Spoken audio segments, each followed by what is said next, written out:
Hello friends, फिर से आप लोगों का बहुत बहुत स्वागत करता हूँ मेरे और आपके यूट्यूब चैनल टेक्निकल माइंड पे। तो दोस्तों, अगर आपने अभी तक मेरे चैनल को सब्सक्राइब नहीं किया है तो प्लीज़ सब्सक्राइब कर लें।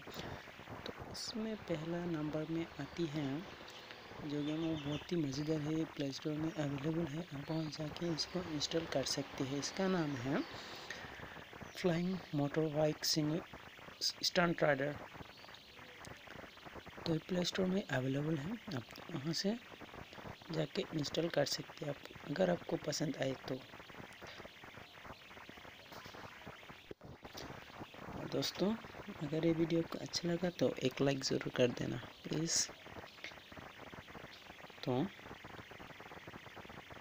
ये बहुत ही मज़ेदार गेम है, मुझे खेल के बहुत ही अच्छा लगा, आप भी ट्राई करके देख लेना एक बार। तो इसके बाद दूसरा नंबर पे आती है जो गेम, ये भी बहुत ही मज़ेदार है, मैं इसको भी खेला। तो इसके नाम है फ्लाइंग कार रियल ड्राइविंग। ये भी प्ले स्टोर में अवेलेबल है, अब अगर आप चाहिए तो इसको प्ले स्टोर में से इंस्टॉल कर सकती है। तो दोस्तों, अगर आप गेम में इंटरेस्ट रखती है तो इसको ज़रूर आजमा के देखना। और तीसरे नंबर में आती है ये है flight pilot simulator 3D free.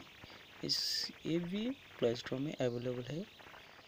चौथा नंबर में आती है और लास्ट नंबर ये है, तो लास्ट है फ्लाइंग कार। तो ये भी प्ले स्टोर में अवेलेबल है। तो दोस्तों, अगर आपको ये वीडियो अच्छा लगा तो एक लाइक ज़रूर कर देना। और दोस्तों, इस तरह का मज़ेदार वीडियो आपको पाने के लिए इस चैनल को ज़रूर सब्सक्राइब करना और साथ में जो बेल आइकन है उसको भी दबा देना, क्योंकि जब भी मैं नई वीडियो अपलोड करूँगा सबसे पहले आप तक पहुँचेगी। और दोस्तों, एक लाइक ज़रूर